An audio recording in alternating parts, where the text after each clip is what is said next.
Hello বন্ধুরা, তোমরা কেমন আছো? আমি ভালো আছি। আর আমি শম্পা আবার নিয়ে চলে এসেছি নতুন একটা মিনি ব্লগ ভিডিও নিয়ে। তো গতকাল ছিল রথযাত্রার দ্বিতীয় দিন। সন্ধেবেলা আমরা রথযাত্রার উপলক্ষে রথের মেলায় যাই। তো দেখো, আমরা রথ দেখতে গিয়ে দেখি তখন রথ থেকে জগন্নাথ দেবদের নামানো হচ্ছে। এখন ছোট জগন্নাথ দেবদের নিয়ে যাওয়া হচ্ছে, যেখানে ওনাদের স্থান করে দেওয়া আছে। ওনারা এই কদিন বিরাজমান থাকবেন সেখানে সেই স্থানে তাদের নিয়ে যাওয়া হচ্ছে রথ থেকে নামিয়ে। তো আমরা সেই মুহূর্তে পৌঁছে গিয়েছিলাম। দেখো, এটা হচ্ছেন বলরাম। ইনি এখন ওই রথেই রয়েছে। এনাকে একটু পরে এনাকেও নিয়ে যাওয়া হবে। ওখানে ছোট ঠাকুরগুলোকে রেখে আসার পর এনাকে নিয়ে যাওয়া হবে। এবার আমরা আস্তে আস্তে ওই রথের দিকে এগিয়ে যাচ্ছি। এটা আমাদের বেলঘরিয়া রথ উৎসব। এখানে 3খানা রথ বের হয়। তো প্রত্যেকটা আলাদা আলাদা রথ।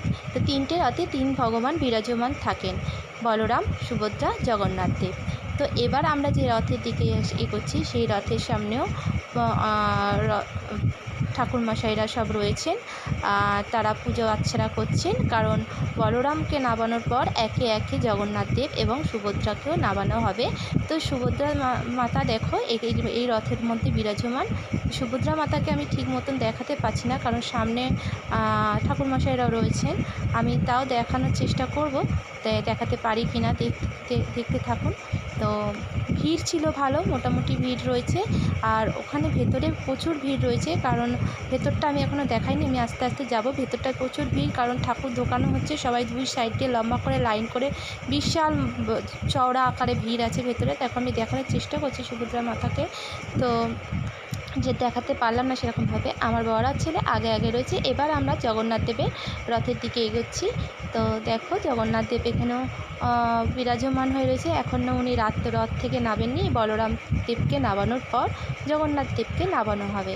জগন্নাথ দেব রথটা অনেক উঁচু, অনেকটা দূরেই রয়েছে। আমি জুম করে যতটা পাচ্ছি দেখানোর চেষ্টা করছি। দেখো, জগন্নাথ দেব এখানে রয়েছে।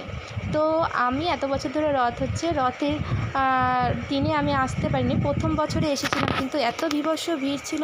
সেই ভিড় দেখার পর আমি আর রথের দিন করে আসতে পারি না, রথের পরে আসি। তো এনারা দেখুন আবার যাচ্ছেন বলরাম দেবকে রথ থেকে নিয়ে আবার এই স্থানে নিয়ে আসার জন্য। তো কি বলছিলাম, যে আমি রথের দিন আসতে পারি না, কারণ হচ্ছে কি প্রচণ্ড ভিড় থাকে, প্রচুর ভিড় থাকে, মানে অগুন্তিক মানুষ থাকে। ওই ভিড়ের মধ্যে সম্ভব হয় না আসা।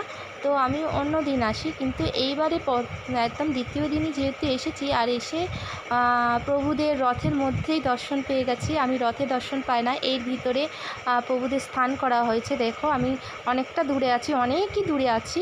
আমি জুম করে, আমার ফোনে অতটা জুম হয় না, তাও দেখানোর চেষ্টা করছি জুম করে। এইখানে প্রভুদের রাখা হবে এই কদিন।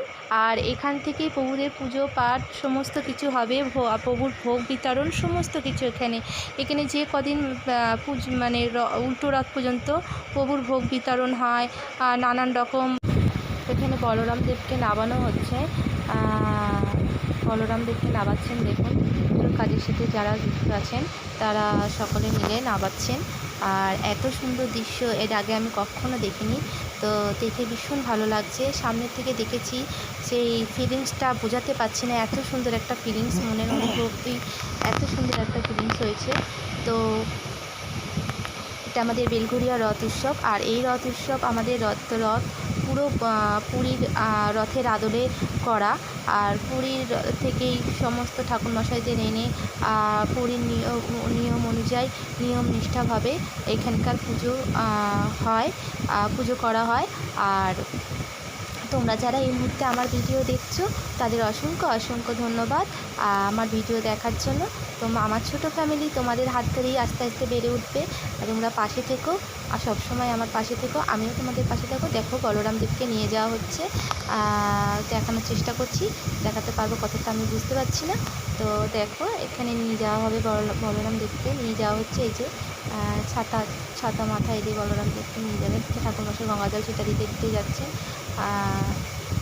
দেখো, নিয়ে যাচ্ছেন বলরাম দেবকে। কতটা বড় দেখে বুঝতে পেরেছো কতটা কষ্টসাধ্যভাবে অতটা উঁচু থেকে ওনাকে নামানো হয়েছে। ওনাদের যেখানে স্থান করা হয়েছে রাখার জন্য, সেই স্থানে ওনাদের নিয়ে যাওয়া হবে।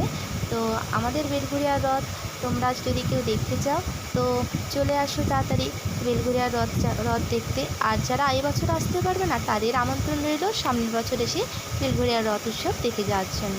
দেখো এখানে বলরাম দেবকে দোলা দেওয়া হবে, তো দোলা দিচ্ছে, দোলা দিয়ে নিয়ে তারপর বলরাম দেবকে ওনার স্থানে পৌঁছে দেওয়া হবে।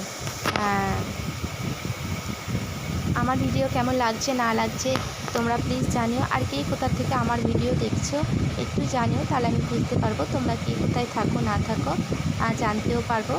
আর তোমাদের ওখানে রথ উৎসব কেমন হয় না হয় তোমরাও জানিও। দেখো এখানে দূর থেকে আমি দূরে রয়েছি তো পুরোটা দেখাতে পারছি না, কাছে গিয়ে দেখানোর চেষ্টা করব।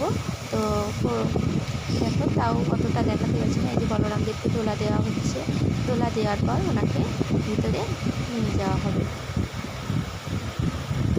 আমাদের রথ উৎসব দেখছো তো, দেখে কেমন লাগছে তোমরা জানিও। হ্যাঁ, আর আমি রথের দিন যে বললাম এত ভিড় হয় আমি আসতে পারি না। তো দেখো এবার ওনাকে নিয়ে ওনারা যাবেন ভেতরে। আর ভেতরে দুই সাইডে প্রচুর লোক আছে যারা ওনার জয়ধ্বনি দিচ্ছেন প্রভুর, আর উলু দিচ্ছেন, শঙ্খ বাজাচ্ছেন, এইদিকে ঢাক বাজছে। হ্যাঁ, তো পরিবেশটা অন্যরকম, একদম অন্যরকম। যদি স্বচক্ষে না দেখতে পাও তো ফিলিংসটা বোঝা যাবে না। আমি এই প্রথমবার দেখলাম, আমার খুব ভালো লেগেছে, খুব ভালো লেগেছে। তো ওনাকে নিয়ে চলে যাওয়া হলো, এরপরে ওনাকে রেখে আবার নিয়ে যাওয়া হবে জগন্নাথ দেবকে, তারপর সুভদ্রা দেবকে। তো ওখান থেকে আমরা আর দেখতে পাইনি, অনেক রাত হয়ে গেছে। ছেলে মেলায় যাবে বলে কান্নাকাটি করছে বলে বর বাইক জমা দিল, দিয়ে এবার ছেলেকে নিয়ে মেলার দিকে ঢুকছে। আমরা মেলায় প্রবেশ করবো, মেলায় গিয়ে ছেলে কি কিনবে না কিনবে বলতে থাকছে। তো দেখো ছেলেকে নিয়ে মেলায় ঢুকছে, দেখো প্রচুর ভিড় মেলার মধ্যেও। তো আমরা অনেকটা রাত করে এসেছি। হ্যাঁ, সেই জন্য দেখো মেলায় কত ভিড়। তো মেলাটা আমরা ততক্ষণ ঘুরে নিই, তোমরাও আমার ভিডিওটা দেখে নাও পুরো।